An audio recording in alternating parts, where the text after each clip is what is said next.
Hi, my name is Dr. Adam Locketts from TimeWise Medical. Thanks for meeting today. Just wanted to ask you a few questions in regards to how it's been going with your medical card, and if you could just please introduce yourself for us. My name is Sara Eeg, and I am a nurse and a chronic pain sufferer for 30 plus years. So Great. Well, thank you again for meeting today. So first question, what prompted you to look into medical cannabis flower products to treat your symptoms?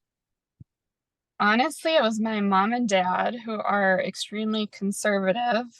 So they just watched. I started with chronic migraines when I was about 15 years old, and they saw me suffering and struggling, and not for lack of trying. Being a nurse, I have kept track of kind of my documents over the years. And I tried 50 plus different medications to treat it. I tried over 25 different treatments from spinal injections to different things like that. I was at Mayo Clinic um, for a week, and basically the last resort was that they suggested a 3-week pain rehab, not for being like addicted to opioids or anything like that. That was the one thing I never went on. I didn't want to try those. My pain was just too chronic. Um, but their program was $50,000 and it was 3 weeks. And that amount of money didn't include the hotel stays or the food. And I had 4 little kids at home. So it didn't work out for my sister. So anyway, I basically had tried everything already, and what did I have to lose? Great. So, had you tried medical cannabis products prior to getting your certification and approval with TimeWise? The only thing that I had tried was a oral drop of CBD, but that was part of the legal hemp system. So I tried that, and it worked for me to the point where if I forgot to take, I was taking it 2 or 3 times a day, and if I forgot to take it, I would start to get really achy, and a headache would start coming on, and then I'd remember and I'd take the drops. So it worked. It just doesn't work as well as the medical cannabis. What did you think of the process with the clinic and with the state health with the application? I thought it was very doable. Your clinic is very, very receptive, and it's very easy to work with. Just being able to do in Minnesota, being able to do the phone authorization and submit records and stuff like that. So super easy. Great, thank you. Have you found products to treat your symptoms more than, say 30% improvement? Oh, I've had 95% improvement. I went from having maybe 1 or 2 days where I didn't have a massive headache all day long to maybe I have 1 or 2 days a month now that I even have a little bit of a headache.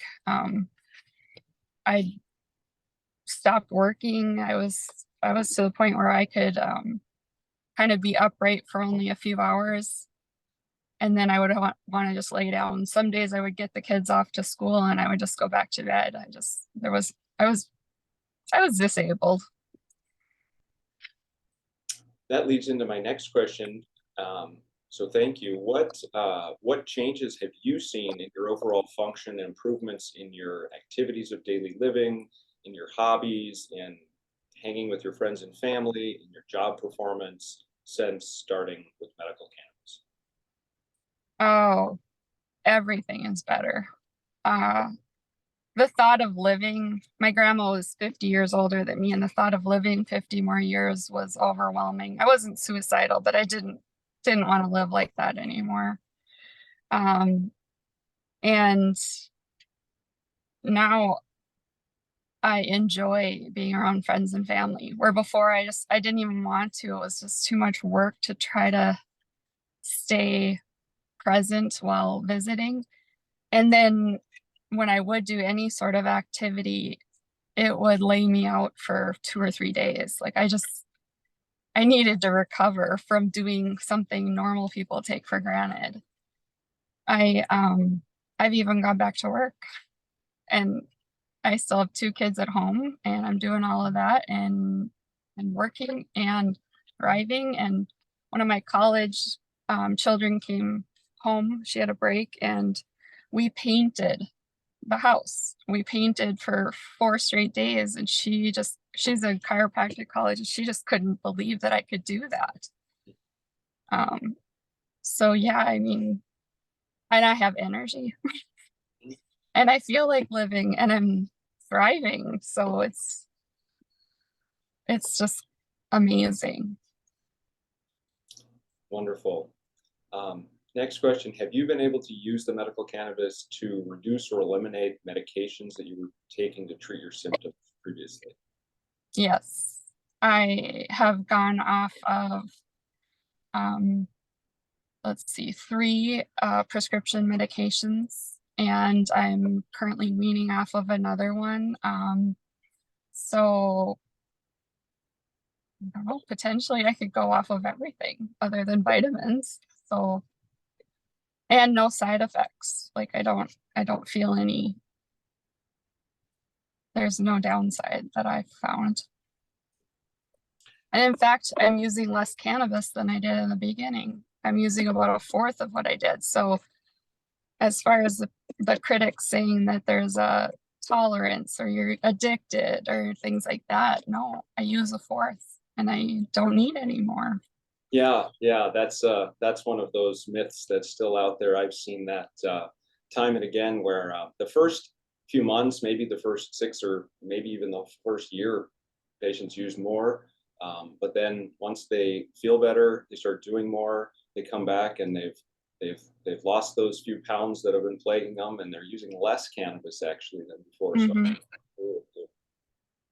Mm-hmm. next question. Have you spoken, and you kind of touched on this a little with your daughter, had you spoken to anyone or has anyone commented on changes they've seen in your health since starting this? Yeah, everybody just can't believe it, really. I mean, yeah, everyone just sees a big change in me. Next question. Would you refer a friend or a family member for medical cannabis treatment? Definitely. And I have many. Um, I have a daughter who, not biological, she had a brain injury at birth and she had tremors so bad. And we tried all the medical ways of treating it. And she's on a almost 100% CBD version. And she takes 1 pill a day, and her tremors have drastically improved. She can do fine motor things now. My mom had a spinal cord injury 35 years ago, and she's taking it and sleeping and contemplating going off of medications as well. And I have another friend who has chronic health issues and it's extreme pain, and she's seeing some relief by it. For her, the only downside is the expense of it, but no, I've suggested it to a lot of people. There's still some stigma out there that people just don't understand, and but then some people don't want to listen either. So, but That leads, whatever, they can judge me all they want. I will continue as I am. sure, sure. Because you know that it's working. So Hmm. proof is in the pudding, as they say. Well, the next two questions kind of touch on that and kind of go broadly. So the next question is, have you experienced any discrimination or even bigotry, such as at work or school or any social settings? Just some extended family, um, very judgmental about it. Um, Sorry about that. Very judgmental family. but they also never asked any questions about it. They didn't want to hear about it, and then but again, Guessing those aren't the same family that are commenting on how well you seem to be doing in your health. Is correct. different family. Yes. And in fact, my daughter commented,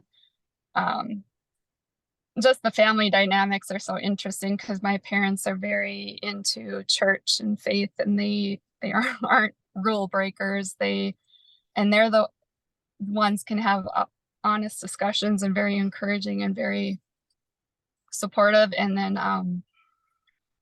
my other side of my family, they are more the partiers, the rule breakers. They lots of drinking, lots of stuff like that, and they're the ones that are judging me for being on it and really critical about it. And it's just an interesting dynamic. And for a teenager to comment that, wow, we can sit and openly talk to grandma and grandpa about this, and them support it, it doesn't quite make sense, but it's an interesting observation. So, well, last question. Would you support the continued expansion of the medical program and the addition of adult recreational use in Minnesota? Speak to that. I'm not 100% sure what to think about the recreational use. I do have a friend that's in government. He's a representative, and I've talked to him some about the legalization, because the way I feel so much better with less side effects and with not much of a downside for me. I feel like everybody should be allowed to have access to this.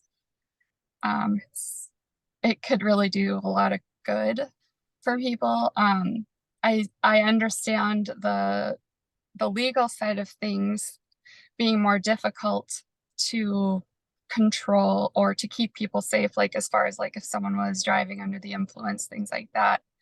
Like for myself, I take one pill when I go to bed, and it's a very high CBD content. So I could take it and drive. There's no mental side effects from it. So there's that kind of misunderstanding that that you're out, you're just stoned or something like that, or that you're sitting around smoking a bong all the time. I don't know how they're going to get around it, but as far as the medical side of things, I feel like everybody should have access to it. And I wish that more and more doctors, individual providers could be more educated on it. There's still such a education discrepancy. It's frustrating. The research that I look at more is you can find a lot more from Canada, being they've had it legalized more, and they can actually do studies, where in the US or FDA, it makes it still illegal. So it's illegal federally. So then we can't do any studying, and it's just, there's so much good to it. But as far as, I also have some friends that are doctors in states where it is legal, and I've talked to them. And as far as they're concerned, they would much rather alcohol is illegal than the marijuana, even recreationally. They just feel there's so much more detriment to alcohol. And with the marijuana too, like you can't overdose on it. You get some side effects if you overdo it, but it's not going to kill you, like where a person could die from alcohol poisoning. Or there's also been some studies that I've read about that most homicides are alcohol related.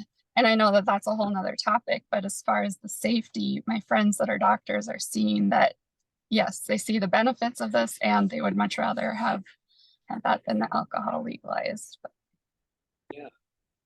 Well, thank you so much for answering those questions, and we will use this to help educate others. So this is of great benefit, particularly with your nursing background. I think it's informative, and I would agree with you completely. And I would also add this book, which came out quite a while ago, but it's been around for about 10 years, in regards to what is safer. And when we look at the evidence, it's pretty damning for alcohol and not so much for cannabis or marijuana. So Yeah, all the things you said in regards to safety, would certainly apply to both, and yet one is legal and one is not.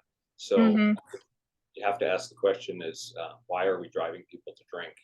And Yeah, so, exactly.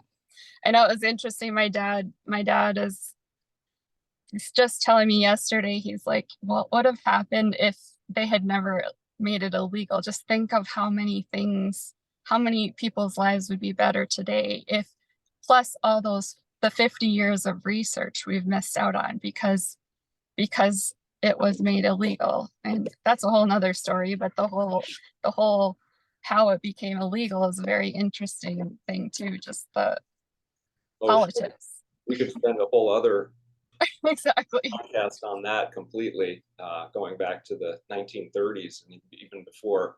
So yeah, well, that's great information. Thank you so much for sharing that with us, and we'll put that to good use.